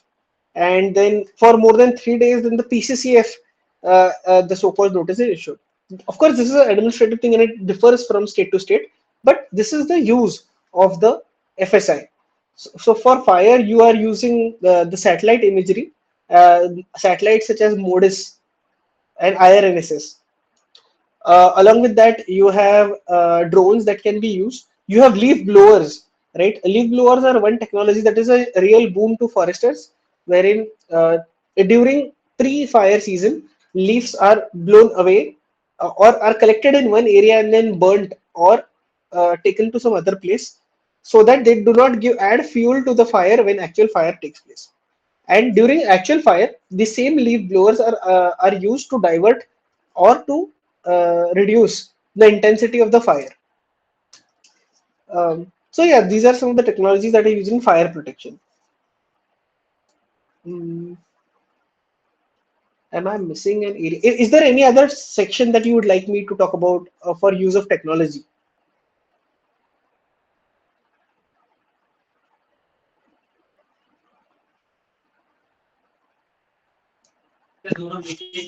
Yash, hello. Yes, because Uh, uh, Use of mechanical engineering in forest management and wildlife management. actually I discussed just this question before you joined here. Okay, I'm so So we sorry. can discuss it on a personal message later if that is fine with you. Okay, okay, sure, sure, Okay. sure. Sir, with respect to poaching and illegal activities, how the technology can be used? Yes, yes, very important area. Thank you for reminding me. So, regarding poaching or wildlife crime in general, right? So, firstly, these days laboratory techniques are used first of rapid analysis and for confirmatory analysis of samples, wherein DNA sampling is done, a DNA analysis is done to check whether confiscated materials actually belong to the species or not. What happens is a lot of times leopard skins or tiger skins are held, and the people who are actually the accused then claim that no, actually these are counterfeit products, and that this is, say for example, a dog skin or this is a cow skin, and that we just painted it. Now when you do DNA analysis, uh, it is then when you realize whether what that person is saying is true or not, because in that case the legal provisions would differ. Wildlife Protection Act will not be um valid if that product is actually a counterfeit. Then you can proceed under other sections of law, but then you cannot put the man inside the jail for wildlife crime, right? So DNA analysis. Number two is basically analysis of call data records and of major call data records of social media messages, of a file, of the nature of files. There is something known as hash code that is used for ensuring the authenticity of documents when they are confiscated. So these are so call data record analysis is a very important part of wildlife crime and management, wherein you understand, you try and correlate the story that is told by the accused with the facts. So call data analysis is a very important technology that is used. Along with that, um, as far as technology is concerned, AI is used for filtering data, AI, ML, and data. What do you call it? Big data analysis is used. All three are used for filtering and scanning through the internet for potential wildlife crime. So what they do, WCCB does that on a very regular basis, wherein they scan through tons of content on the internet, on YouTube comments, on Facebook groups, on WhatsApp groups, to search for um, potential advertisements of wildlife crime, wherein a person is advertising that he is selling, say for example, tiger skin, right? So these people are nabbed using AIML. The, once they are identified, then the a person from the wildlife crime unit will talk to them, and then they'll lure them into a decoy buy, and then at that the place of buying, the team will come and arrest the person. So that is used for determining the for determining the person who is selling the product. So this is for AIML, and one more thing is use of darknet. So actually this is something that the poachers are doing, and we are just catching up. So wherein darknet is one place where all these crimes take place, right? Where these people are selling, the transactions of these products are done. So this is where we are using uh, things. We're using technologies to access the darknet and to pose as buyers, to create a fake identity of a buyer, to ensure that we are nabbing the accused. So yeah, this is just some of the things that can be done. Okay. Um, Thank you, sir. Sir, again, I had a doubt. Where can we use dog squads in the wildlife management, sir? Right. So dog squads is a upcoming thing that is coming up. So dog squads can be used firstly for detection uh, for of wildlife of wildlife articles inside homes or shops. Although, but this is a very upcoming thing, and the success rate is not very high. But during raids or for inspections, it is a useful tool to have for doing so, right? So you can, what happens is a lot of times a wildlife article, especially if it is containing meat, is stored inside a store or home, and it is very difficult to find it. So what is done is that the dog is actually made to smell the article first, the article if there is available, or the closest smell to that, and then the dog may find it. Contrary to that, also, the for example, if we have the clothes of the victim, of the accused, from the site of, say, the illegal felling or of the hunting, or if there is by chance any blood stains or any of that sort, then the dogs can identify the smell, and then when they go to a village or when they go to a place where the accused may be hiding, or we don't know who the accused is, then he may identify that person. And lastly, for law and order situations, for example, when for example there is a crowd management issue, when for example a leopard has attacked inside a city, right? And the number one problem is not management of the animal, it is management of the people. Having a dog squad actually helps in ensuring that the people stay away from the site. But as the dog squad tends to rush people, keep people away. So law and order is maintained, and then actually the team can focus on rescuing the animal. Sir, thank you, sir. Another question, last question. Sir, what is being done to handle the situation of feral dogs in the vicinity of national parks? Feral dogs. I'll give you an honest answer. To be honest, not much at the moment, and that's for a reason. Because I'm sure you would know that there are a lot of dog lovers groups and Yes, sir. activists that don't allow us to take some radical steps against these feral dogs. That being said, what is done is firstly, the access to these sites is heavily regulated, so that as much as possible these dogs are tried to be kept away from these sites. But as you can understand, that the borders of protected areas are quite porous. This is While this is being tried to be done, it is not very successful. Number two, sterilization is being practiced in some areas. I can't exactly remember where, but you can possibly offer this as a solution more than what a step is being taken. Yes, sir. Sterilization, right? Because this is a more humane way of dealing with this problem, Yes, sir. right? And then what is more being done is that waste management is being taken care of, right? So what happens is these dogs would tend to be more around dump sites, and so these dogs would feed off the dump sites and then again also venture into the forest areas. Not only the dog themselves is the problem, but they also carry a lot of diseases with them. Diseases. So in the vicinities of the area, you have waste management practices that are being facilitated by the forest department.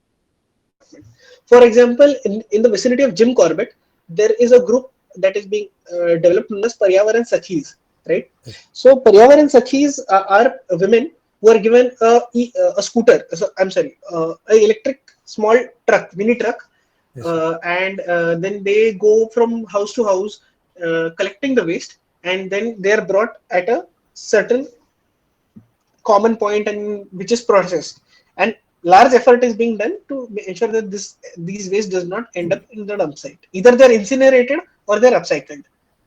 So so this is what is being done. A lot more radical steps can be taken, to be honest, but they are not being done. So there is a lot of calls for declaring the feral dogs as vermin inside protected areas, but that is not done. So we are not officially allowed to take action or to hurt the feral dogs here. Unofficially, some shooting or poisoning is done, but you cannot say that in the interview as well, and neither is it ethical. So, okay. Yes, sir. Thank you very much, sir. Yes. Tejas, I think, sorry, Manoj, I think you have raised your hand. Yes, sir. Sir, this is about usage of technology in administration within the department. Right. Okay. Within the administration, so this is actually pertains to the area of e-governance, to be honest. So there are things, for example, there is the portal, the name not able to recall at the moment, the one-stop single window portal of the Ministry of Environment, where clearances are given online and It's without the need Parivesh. to Parivesh, yes, Parivesh portal, right? That is the number one thing.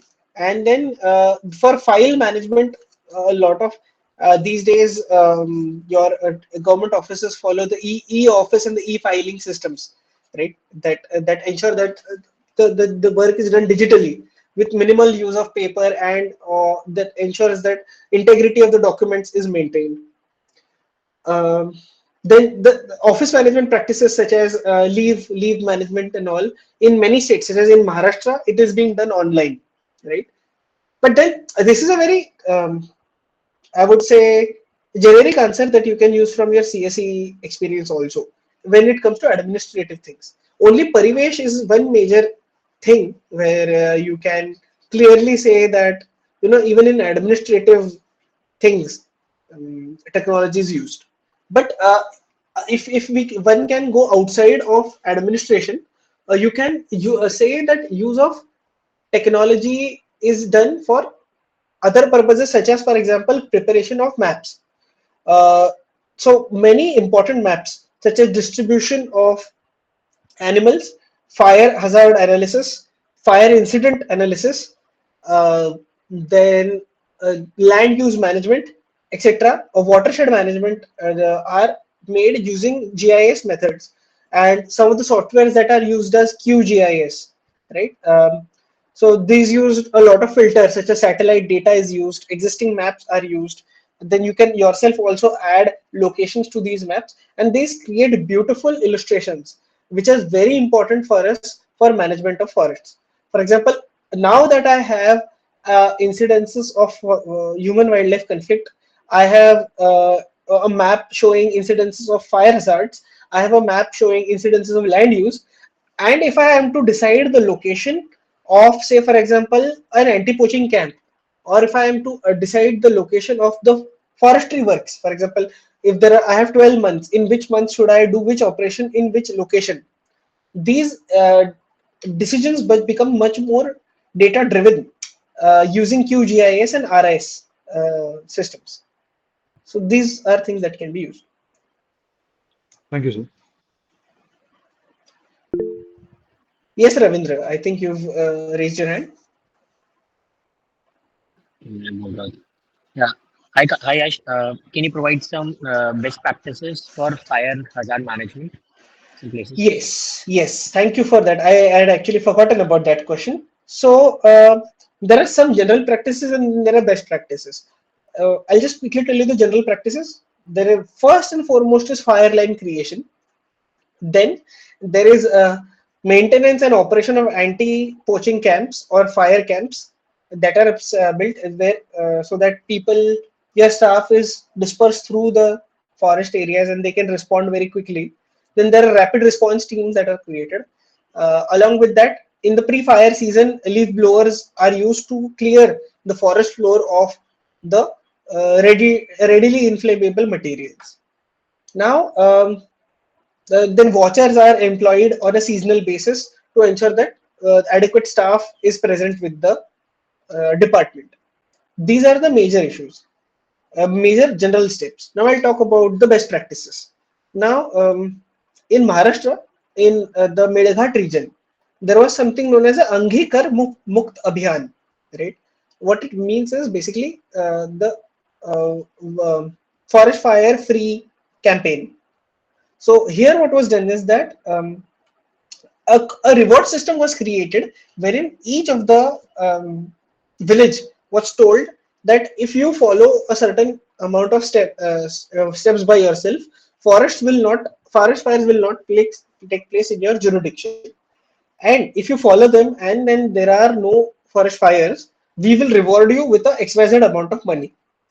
So there were some villages where previously there were a lot of forest fire incidences, but due to this incentive, a lot of these practices were not, a lot of these fires did not take place, and then they were given money incentives. Then number two, as you must be aware, that mahua collection is one of the major reason for forest fires, because before the mahua season, what happens is that forest fire floor is set on fire so that the white mahua flowers are easily visible in the dark backdrop of the burnt forest floor. Instead of that, what is now being done is the nets are being installed. You can Google them, that the nets around the mahua trees are being installed so that all the flowers that fall are directly trapped in the net, and they don't reach the forest floor. And then automatically there is no need for burning the um, trees, the forests. So this is one very important thing. Uh, Also, you must understand that if somebody tells you whether aerial extinguishing of forest fires is a good idea, it is a good idea only for major fires, because in small fires, you would understand India's forest fires are mainly on the floor and not at the canopy. So if in a dense forest you are trying to do that, especially for small fires, that is a wasted effort, because a lot of times that will not reach the forest floor.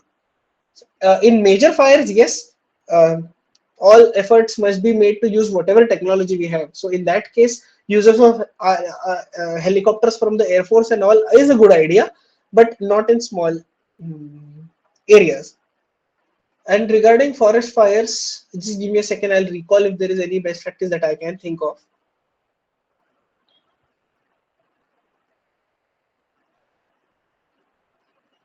Yes, so one more thing that is done is that creating employment for the mahua collectors and the tendu leaf collectors.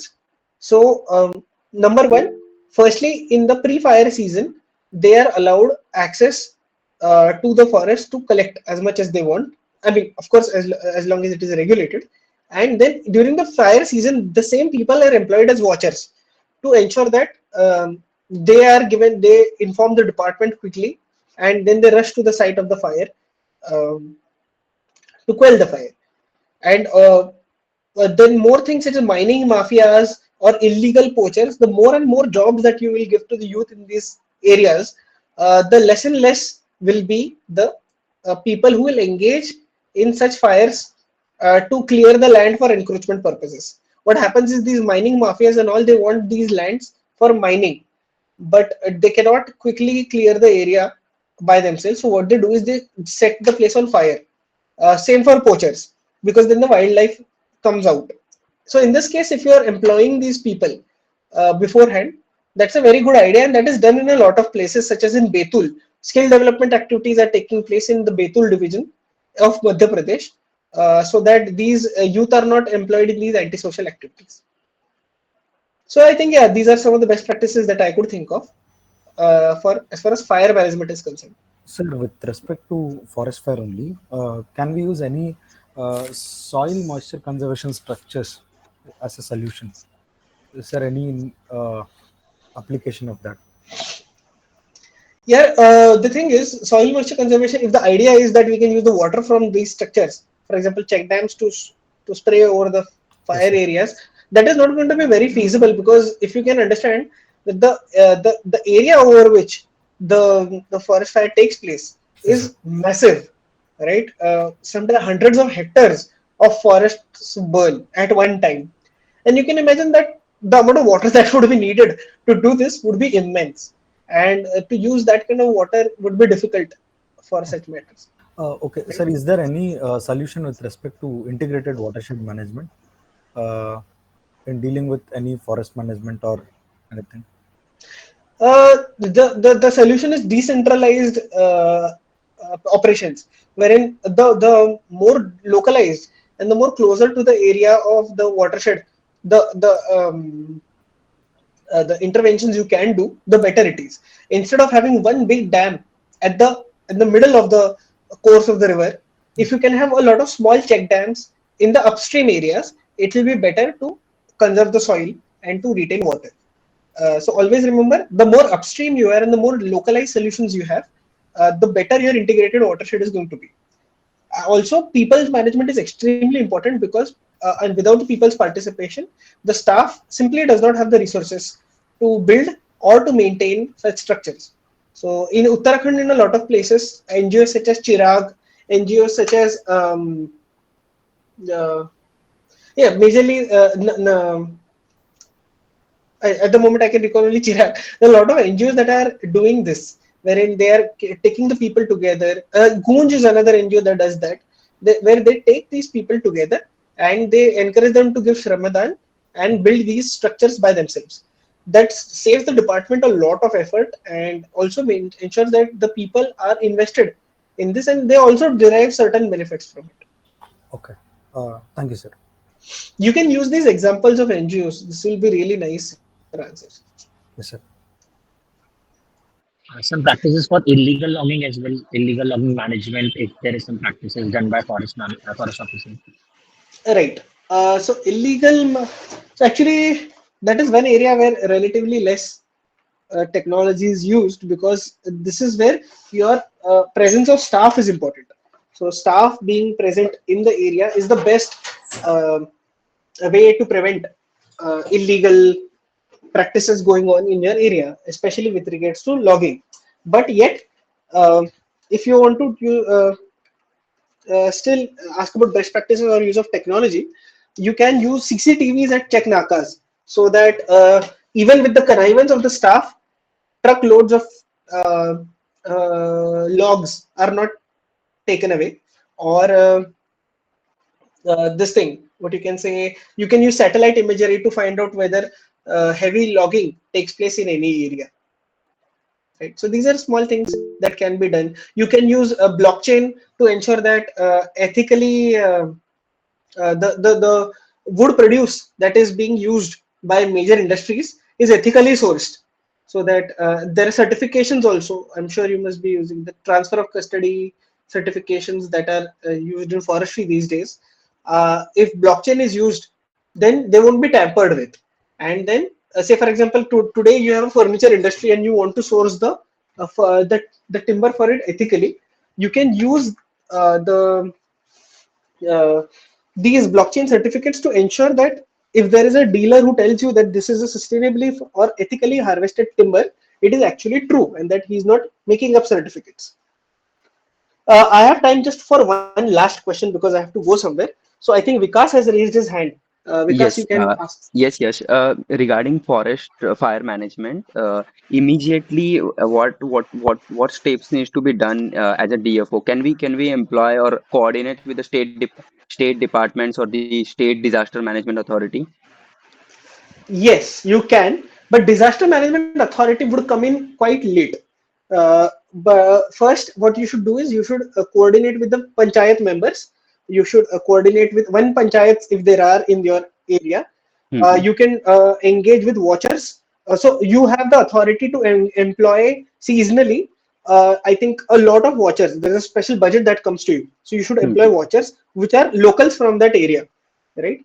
Then you can coordinate with home guard. You can coordinate with police department in evacuating people if necessary, evacuating cattle if necessary, and you can also ask NGOs to help you, and a lot of NGOs do help, right?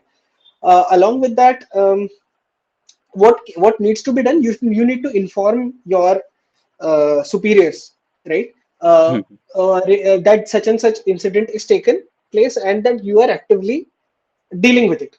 What this will do is that if there are any emergency provisions that need, for example, you need emergency funds for employing more people or employing tankers, for employing vehicles or anything, then you can with the confidence of your senior, you can take emergency financial measures, right? There is also a provision of interest money. Interest money is basically that during fire season, you can apart from your budget, there is money that you can employ uh, in emergency cases, right? And that money needs to be returned in the next financial year back to the state treasury. So this is more of a loan that can be taken in a emergency situation. Now there is what other things you can do for forest fires is that, which is done in a lot of places, that you can install a emergency response room that can have your TVs, and it can have satellite imagery, that can have telephones, that can have, and that can be manned at 24/7. So a lot of DFOs have created this in recent years in their revisions, wherein a centralized war room or a centralized fire cell is created that monitors the status of forest fires across their divisions, and wherein centralized response is created, and if additional resources are needed for any division, they are sent from one range to the other very quickly. So this is something that can be done. And the most important thing about forest fires is what is done before the forest fire occurs. That whether you've done pre-fire activities, whether you've sensitized the people. So, sensitizing the people is very important, so that they understand what are the best practices for avoiding the fires and what to do when the fire takes place. And also that if they're told beforehand, and if trust is built between the people and the department, they are more likely to come to your help than not, right? For example, because otherwise why would they come to help risking their own life to tackle the fire? So confidence building measures, some development works in the region are important, so that the forest department can leverage the trust between them, between the people. Yes, yes. Okay. Thank you so much. Yes, I will close the session now. Yes. So I would like to ask one last question from Nishant. It's a very general question. How Okay. was your interview day and how did you maintain your calm? With this, we'll close the session then. Okay. Okay. So my interview day. Uh, so I had Smita Nagaraj panel with me, and so I was a little nervous the earlier day, so I had slight difficulty in sleeping. At night, I luckily had a mentor who was a senior IPS officer. I spoke to him, and then he gave me some words of encouragement, and that is why I was a slightly relieved. And I practiced meditation. I spoke to my family. That helped me a little bit. And there is no denying that there will be some nervousness, and that you will have to deal with it. But speaking to people, seeking help will definitely help, right? On the main day, I tried to get in as much as sleep as possible so that you are fresh. And then on the main day, I had things ready beforehand. All the documents were ready. I had pre-booked a cab beforehand so that on that day you do not face any difficulty in reaching to the place. And I had one friend come along with me in case of emergencies. So this is one thing, if possible, you can do. It will be very nice to have. Take a friend along with you, at least for going to the place. Then they need not stay during the course of the interview. During the interview went well. I'll also share the transcript with Ankita if it helps. And so the interview went well. I did not feel that I was majorly questioned or cornered in any major question, despite the fact that I had given one or two wrong answers. And and that is something that you should also consider, that they will, unlike mock interviews, they will not really put you in a spot. They will not be rude with you, they will not scold you.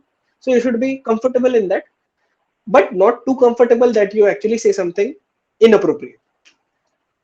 Along with that, after that, do make sure that you write a transcript as soon as you can, because you will tend to forget questions that are asked later. That will be useful for you in self analysis and for also helping other people. And try and keep calm, and before your interview, before you are called, you should really practice deep breathing. It genuinely helps. And try and visit, this is very trivial, but try and visit the washroom before, so that under pressure you don't get more anxious. Drink a lot of water, this is very hot right now. Try and have ORS or any other thing that helps you, but please be properly hydrated. In stress, this thing worsens, and you don't know on the main day, even a small thing can put you off balance. So try and take care of small things also. Try and eat healthy. Don't eat, you know, junk food or something, at least for the couple of days before the interview, so that you are in your best of your health before it. Yeah, that's Thank it. you so much, Yash sir. I Yes. think the session went much longer than expected. So thank you so thank you so much. Yes. Okay. Take Thank you, care. sir. All the best, everybody. Thank you, sir. Thank you.